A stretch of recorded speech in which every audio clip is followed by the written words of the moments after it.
Salut tout le monde, bienvenue à cette troisième vidéo sur le jeu Stationfall publié par Ion Game Design en 2023. Dans cette vidéo, on va voir ce qui se passe quand c'est votre tour de jouer. La toute première chose qui arrive quand c'est votre tour de jouer, puis rassurez-vous, vous ne ferez pas ça au début de la game, c'est de vous révéler. Si vous voulez vous révéler, l'opportunité, là, elle arrive au tout début de votre tour de jeu. Puis à ce moment-là, si vous décidez de le faire, vous prenez cette espèce de... Ça, c'est votre 10 d'action. Vous prenez cette espèce d'œil-là, ici, là. Fait que dans la petite romance qu'on se contait, là, j'étais le colonel. Là. Fait que si vous décidez de vous révéler à un moment donné comme colonel, ben, vous venez crisser votre œil comme sur ce personnage-là. À partir de ce moment-là, ce personnage-là est considéré comme un PC, un player character, en opposition à un NPC, un non-playing character, qui est n'importe qui n'a pas justement cette icône-là de révélation de quelqu'un, mais qui peut être quelqu'un secrètement. Je répète, tout le but du jeu, c'est de se révéler au meilleur moment possible. Le fait de vous révéler vous donne souvent accès à des actions supplémentaires. Des fois, vous pouvez faire un coup d'éclat le tour que vous vous révélez. Mais ça a aussi là, le très gros inconvénient que là, le même pour les plus sceptiques autour de la table, là, il n'y a plus aucun doute possible. Vous êtes ce personnage-là, puis ils vont tout faire. Là, si les gens ne l'ont pas déjà fait, ils vont regarder en détail, en asti, c'est quoi vos conditions de victoire, puis ils vont s'arranger pour vous rendre la vie extrêmement difficile. Donc, on attend, ça peut même se faire à la toute fin de la game. Ça, il n'y a pas de règle universelle par rapport à ça. Ça dépend de la game, ça dépend vous êtes qui. Puis je vous réfère à mon vidéo précédent là, pour vous rappeler que vous pouvez vous révéler comme votre personnage, on va dire, principal ou votre bonus character. Bon, maintenant, plus souvent qu'autrement, vous ne ferez pas ça quand ça va être votre tour. Et la deuxième chose que vous avez l'opportunité de faire, c'est d'influencer n'importe quel fucking personnage. En fait, je dis n'importe qui, n'importe quel. Vous ne pouvez pas influencer des PC parce que là, ils sont plus au stade de travailler pour vous autres. Ils ont été révélés comme étant quelqu'un. Vous ne pouvez pas influencer des personnages qui sont down, autrement dit inconscients, ou annihilated, autrement dit qui là sont morts en crise. Puis vous ne pouvez pas influencer non plus des personnages qui ont déjà réussi à crisser le camp vers la Terre. Ça a l'air d'être beaucoup de limitations, là, mais dans la situation qu'on voit, là, admettons que je ne suis pas révélé encore, là, dans la situation, et même si j'étais révélé, ça ne m'empêcherait pas d'influencer d'autres bonhommes, by the way. Mais dans une situation comme ça, au début de la game, là, ben, je peux influencer là, 11 personnages sur 12. Je peux juste pas influencer le Corpsicle parce qu'il commence la game inconscient, là, dormant ou congelé, je sais pas trop quoi. Il a besoin d'être mis au micro-ondes pour être fonctionnel. Fait que vous mettez autant de cubes que vous voulez sur un et un seul personnage. Si vous voulez influencer un autre personnage, il faudrait que ça attende un tour, le tour d'après. Normalement, la place pour mettre les cubes, c'est ici, là, comme on voit avec le petit icône de cube en bas à droite.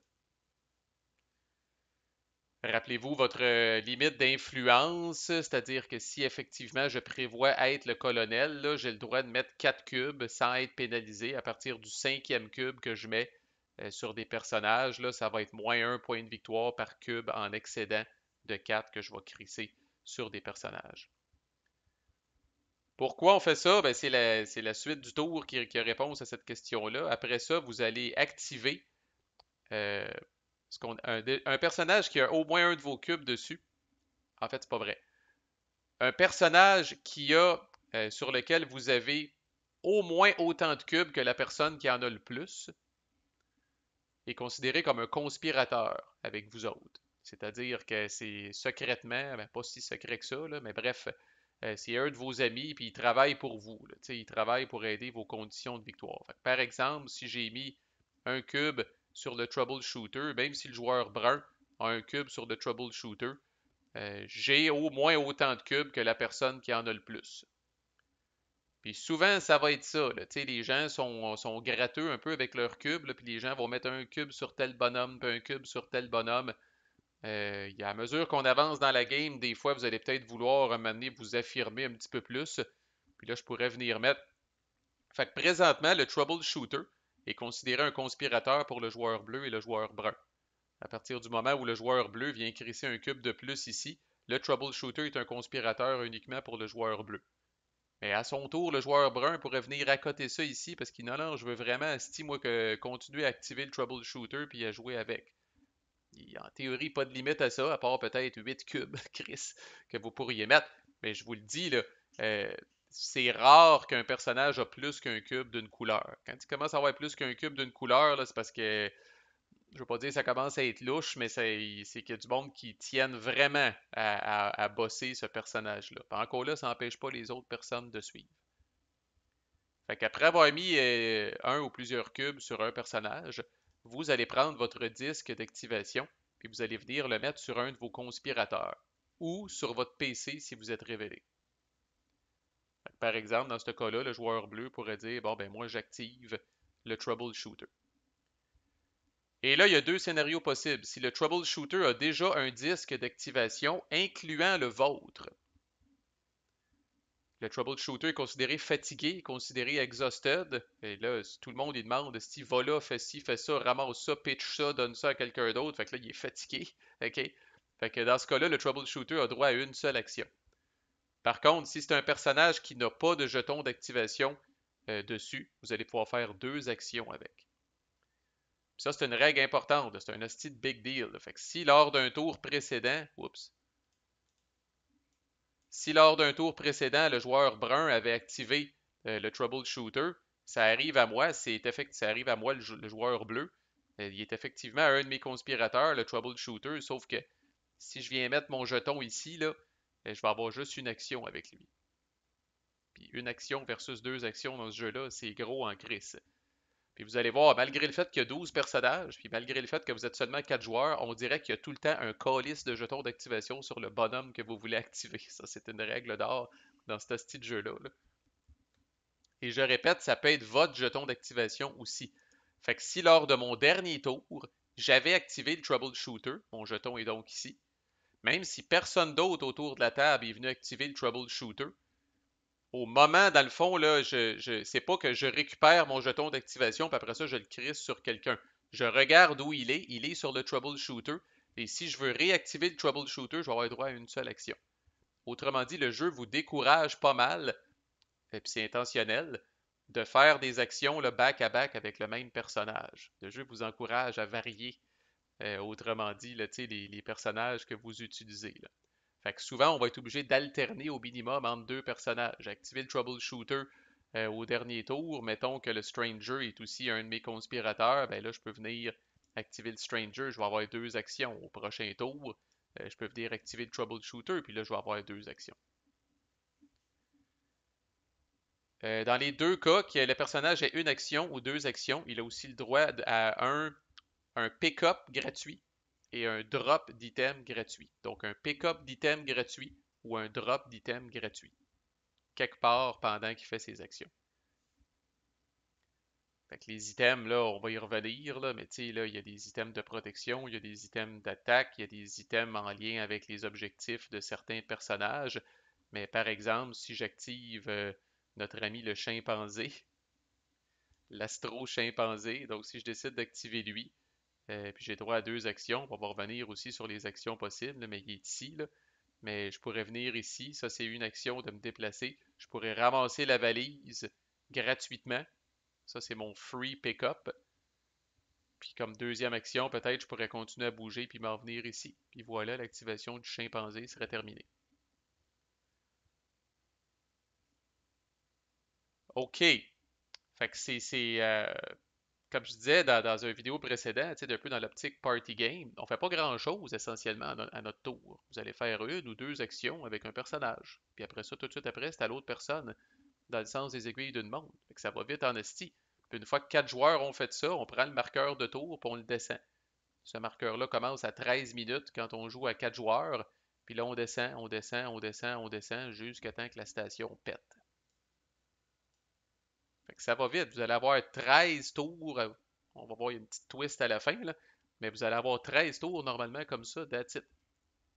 Fait que oui, on peut bluffer, mais passez pas votre game à bluffer, parce qu'à un moment donné, pour faire avancer l'agenda de votre personnage, vous n'aurez pas le choix de faire des actions peut-être un petit peu plus évidentes ou un petit peu plus compromettantes, parce que vous n'avez pas tant de temps que ça.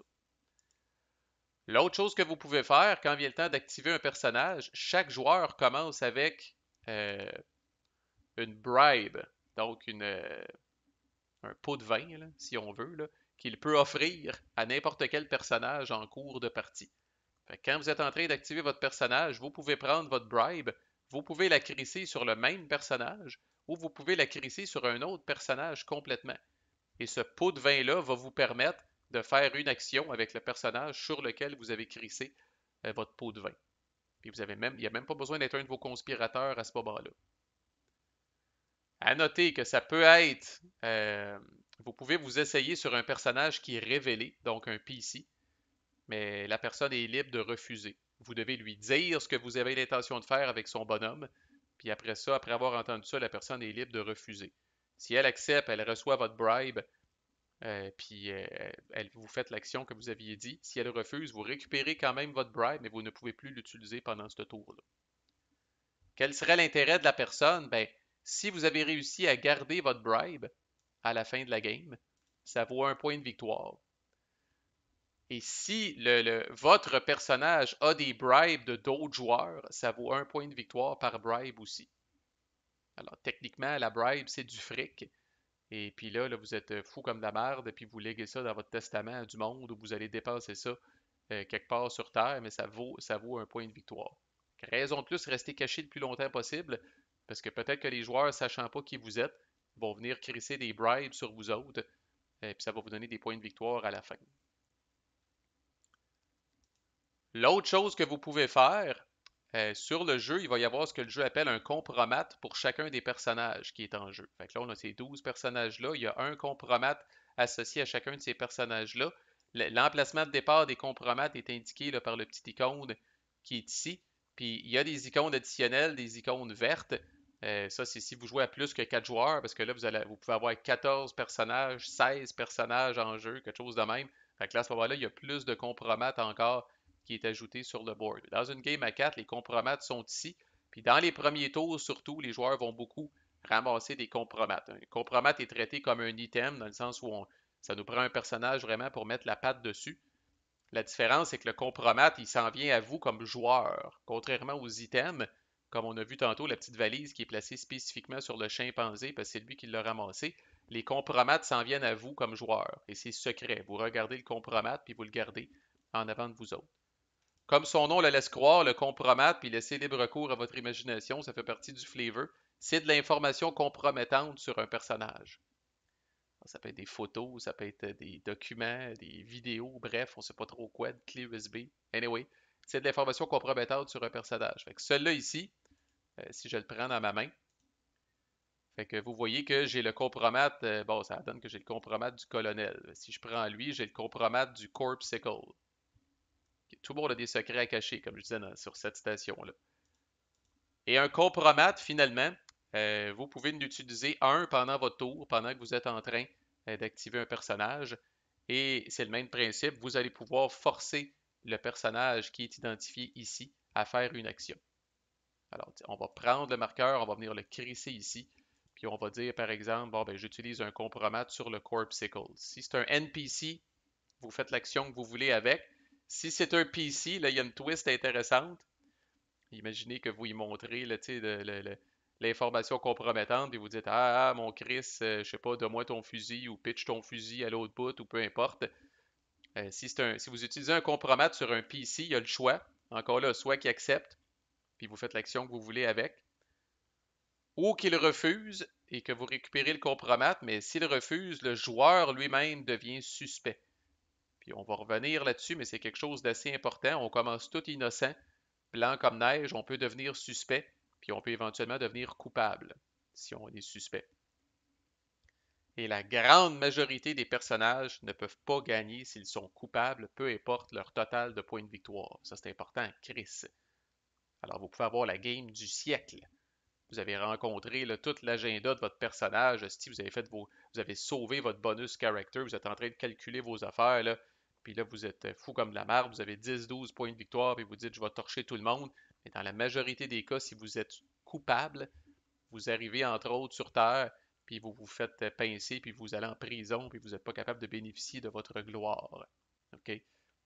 Fait que si vous vous révélez comme PC, puis que votre compromat n'est pas sorti, gardez ça en tête, ça veut probablement dire que quelqu'un d'autre l'a dans ses mains, puis attend juste le bon moment pour vous faire chier. Là.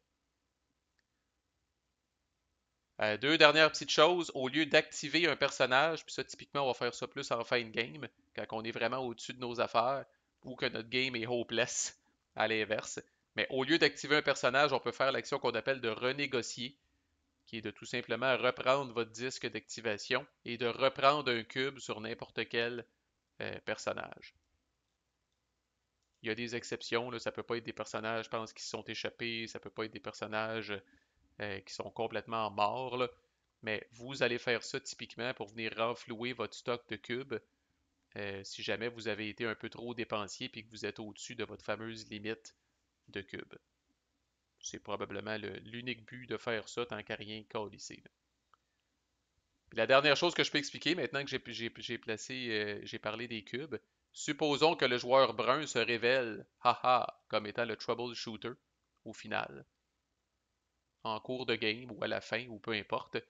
À ce moment-là, le joueur brun récupère ses cubes d'influence qu'il avait sur le troubleshooter. Et tous les autres joueurs qui avaient des cubes sur le troubleshooter, ça s'en va dans ce qu'on appelle la boîte de trahison ici. Fait que thématiquement, imaginez le joueur bleu qui pensait depuis toujours que le troubleshooter lui était loyal puis allait travailler pour lui. Finalement, là, non seulement c'est pas juste qu'il est à la solde de quelqu'un d'autre, avant le troubleshooter était de guidoune puis travaillait pour le joueur brun et le joueur bleu à la fois. Mais là, c'est pire que ça. Là, le joueur brun s'avère être quelqu'un autour de la table. Alors là, les cubes du joueur bleu décrissent. Puis si le joueur vert et le joueur orange avaient eu des cubes sur le troubleshooter, même affaire. Puis dans le Betrayal Box, les cubes sont assez durs à récupérer, on va le dire comme ça. Fait que ça vient, là, tu sais, fait que premièrement, le joueur bleu ne peut plus rien crisser avec le troubleshooter. Puis là, les cubes qui sont ici ne sont pas ici. Donc là, si le joueur bleu veut activer d'autres bonhommes, il est pogné pour mettre d'autres cubes pour que ça devienne ses conspirateurs. Puis là, à un moment donné, c'est ça, c'est sa limite d'influence, de cubes d'influence qui va en souffrir. Fait que c'est pas mal le portrait là, global de comment se déroule un tour de jeu. Comme je dis, vous faites ça, après ça, c'est à votre voisin, dans le sens des aiguilles d'une montre. Une fois qu'on revient finalement au premier joueur, on descend ce marqueur-là de 1 jusqu'à temps que ça arrive à 0, puis que là, ça trigue la fin de game. Fait que ceci étant dit, prochaine vidéo, on va commencer à regarder les actions qui sont possibles. Fait que vous pouvez faire une action, vous pouvez faire deux actions, mais encore, quelles sont les actions de base que vous pouvez faire? On va commencer à regarder ça dans une prochaine vidéo. À plus!